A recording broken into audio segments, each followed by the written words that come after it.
Corona की महामारी से उपजी संकटों से निकलने के लिए आपने एक नए सामाजिक व्यवस्था बनाने की बात कही। सुनने में यह बहुत ही अच्छा लगता है, लेकिन हकीकत में यह एक सपना है कि एक पूरी की पूरी एक व्यवस्था कैसे बदली जाए।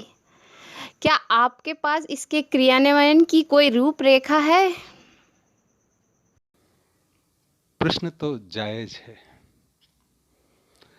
जब हम 2010 के आसपास से कुछ पिक्चरें देखते थे, जैसे contagion, inferno, wonder women, parasite, तो ये सब एक सपना लगती थी कि ऐसा कैसे होगा, और हम पिक्चर देख के हंसी खुशी लौट आते थे। आज वह हकीकत लग रही है। जो आज हम बोल रहे हैं वैसे ही यह सपने जैसा लग रहा है, लेकिन इसके पीछे उससे ज़्यादा मेहनत है साधु संतों की, जितनी पिक्चर बनाने के वालों के पीछे मानसिकता और उस पर पैसे लगाने वालों की थी या है। इन समस्याओं से निपटने के लिए एक पिक्चर एपोकैलिप्टिक भी आती है कि सब कुछ बर्बाद हो जाए तो शुरुआत फिर से प्रकृति के पास करना है, फिर वहीं लौटना, फिर वहीं लालच में आने से दूर रहना है।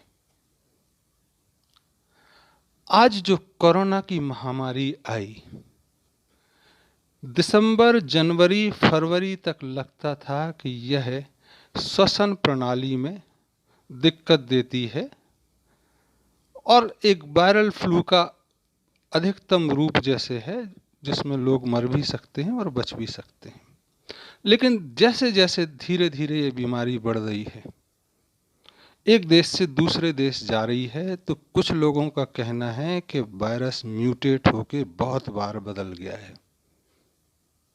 और कुछ का कहना है कि कोरोना कोविड-19 की सीरीज में बहुत सारे नए वायरस छोड़ दिए गए हैं, जिससे कि कोई भी वैक्सीन, साधारण वैक्सीन असर नहीं हो।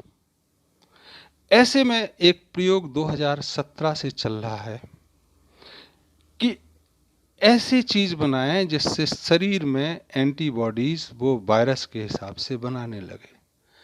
तब उसके लिए शरीर में एक माइक्रोचिप लगानी पड़ेगी जो स्कैन करेगी कि किस तरह का वायरस है, और वह मोबाइल से और सैटेलाइट से कनेक्ट होकर सिग्नल भेजेगी, और वहाँ से दूसरी तरफ से इसका जवाब आएगा कि इस तरह के एंटीवायरस बनाओ, और शरीर बनाने लगेगा।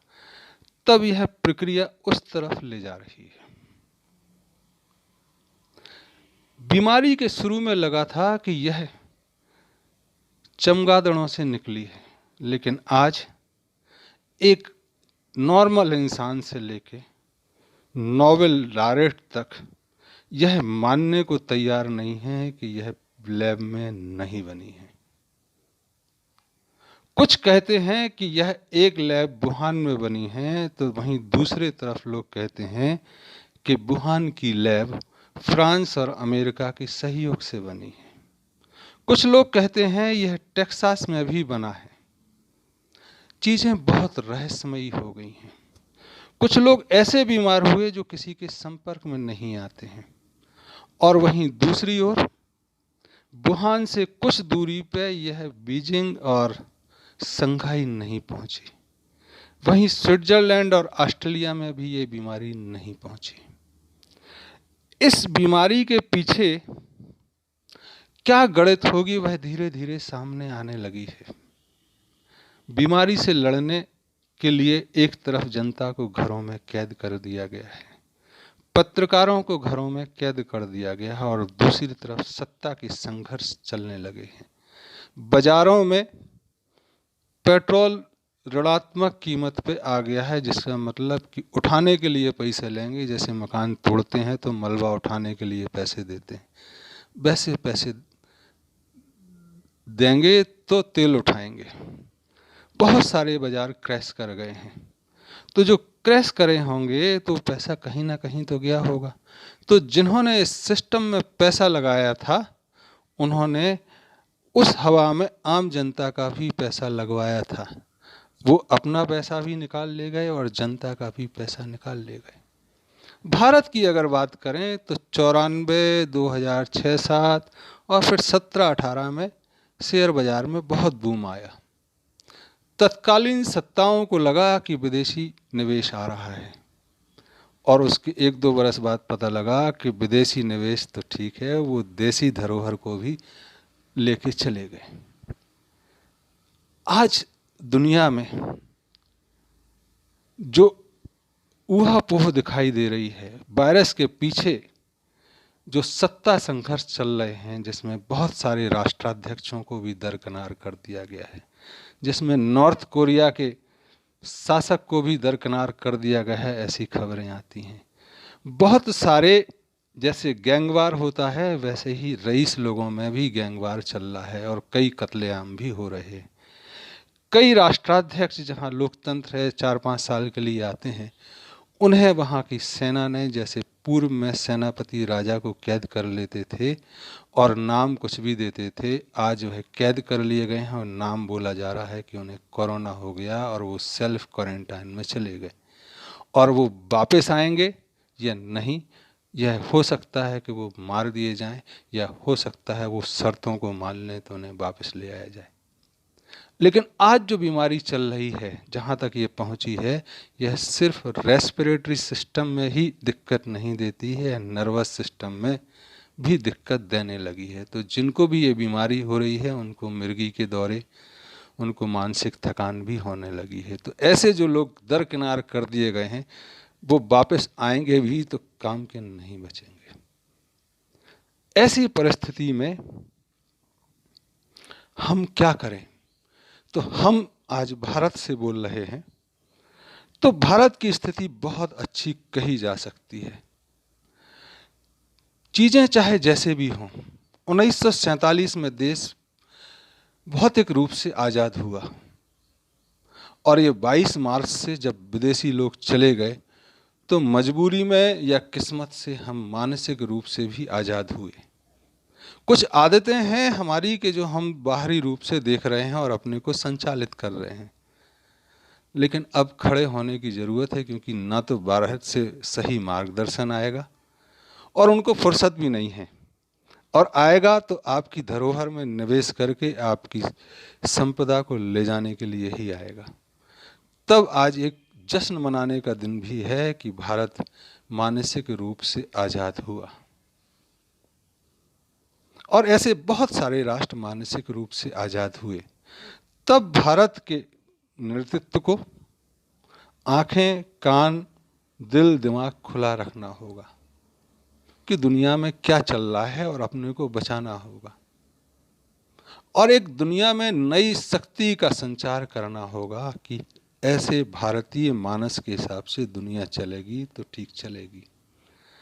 आज भारत में अगर राष्ट्रीय आपदा है तो राष्ट्रीय सरकार बननी चाहिए, जैसा भी हो। लेकिन आज देश में 2 वरिष्ठतम नेता, श्री नरेंद्र मोदी और श्रीमती सोनिया गांधी, पक्ष और विपक्ष के 2 नेता, इन्होंने जीवन में बहुत देखा है, जनता का दुत्कार भी झेला है और प्यार भी पाया है, इनकी बातें भी लोग मानते हैं। यह दोनों मुझे 17 वर्षों में सबसे अधिक संवेदनशील नेता लगे। एक एकांत में काम करने वाले व्यक्ति ने भी जब इनको सार्वजनिक हित के चीज़ें दी तो इन्होंने न सिर्फ जवाब दिया, उनको कार्यान्वित भी किया। आपसी विरोध को छोड़ के मेरा इन दोनों से निवेदन है कि साथ में आएं और राष्ट्रीय सरकार बनाएं। बहुत सारे प्रदेशों के मुख्यमंत्री भी काबिल हैं और उन्होंने भी दुनिया देखी, उनको भी साथ लें। आपका कहना था कि सपना लगता है, तो सपना इसलिए लगता है कि हम उस मानसिकता से आज फ्री हुए हैं, जो मानसिकता 1935 में भारत में एक लोह त्रिकोण मीडिया, न्याय व्यवस्था और कार्यपालिका का मिलकर बनाया गया, जिसमें नेता दरकिनार कर दिए गए, उनका मजाक उड़ाया जाने लगा। आज उस आयरन ट्रायंगल को तोड़ने का समय आ गया है। हो सकता है कि शुरुआती दौर में राष्ट्रीय सरकार कुछ अध्यादेश लाके इसको ऊपर उठे और फिर जनमत संग्रह के द्वारा इसको प्रतिपादित करे। यही एक रास्ता जनमत संग्रह का बचता है कि इसमें करें। लेकिन इस कोविड की लॉकडाउन से निकलने के लिए जिस समाज को बचाने की जिद्दोजहद चल रही है, उससे तो सलाह मशविरा करें। जब आपने ताली बजाने की बात कही, थाली बजाने की बात कही, दिया जलाने की बात कही, जनता ने मानी, तो आप कैसे समझ सकते हैं कि जनता बेवकूफ है? विरोधी पक्ष ने भी आपको पूरा सहयोग दिया। तब समाज में मन की बात से आपस की बात की तरफ हमको बढ़ना होगा। और इतने बुद्धिमान लोग इस देश में हैं, इतनी धरोहर है चिकित्सा की, सिर्फ एलोपैथी पे ना आके सारे, जैसे सुना है कि आयुष को भी वार्न कर दिया गया है, चेता दिया गया है कि तुम भी आओ। उस आयुष के साथ भी प्राकृतिक चिकित्सा, जो चुंबकीय चिकित्सा है, उस पर भी ध्यान देना जरूरी है। एक चीज बहुत महत्वपूर्ण है कि जैसे एक कार की चाबी आप भूल जाएं, तो अगर आपकी चाबी घर पे है तो कोई मोबाइल से वो चाबी को खोले तो आपकी कार खुल जाती है। ऐसे ही जो वायरस के प्रयोग हुए हैं कि मोबाइल से ऐसी फ्रिक्वेंसी छोड़ें कि अगर आप एसिम्प्टोमेटिक हैं तो सिम्प्टोमेटिक बदलने में समय नहीं लगे। तो ये जो चुंबकीय किरणें निकल रही हैं, जो इलेक्ट्रोमैग्नेटिक वेव निकल रही हैं, जिससे ऐसे भी अस्त्र शस्त्र तैयार किए गए हैं जो वायुमंडल में छोड़े जाएंगे और कहेंगे लोगों का दिमाग खराब कर दो, लोगों को पागल कर दो, सेना को बोलो कि वो वापस अपने घरों में जाएं, हारना है। तो जब ऐसी चीज़ें पेटेंट भी हो चुकी, ईजाद भी, तो ये बीमारी छोटी लगती है। तब लॉकडाउन से निकलना, एक हर्ड इम्यूनिटी को बढ़ाना, और आज जो चीज़ें दुनिया में दिखाई दे रही हैं वह कई मायनों में जायज़ भी ठहराई जा सकती हैं, क्योंकि स्त्रियों पे बहुत अत्याचार हुए, गाय पे बहुत अत्याचार हुए, नंदी को बधिया किया गया। ये शुरुआत थी। छद्म शांति का पाठ पढ़ाया गया, पलायनवादी भाषा सिखाई गई। इनसे ऊपर उठने की ज़रूरत है। मैं आग्रह करूँगा देश के पक्ष और विपक्ष के नेता से कि वह राष्ट्रीय सरकार की तरफ अपने कदम बढ़ाएं, देश में जनमत संग्रह करा के चीज़ें ठीक करें। चीज़ें ठीक होंगी। धन्यवाद।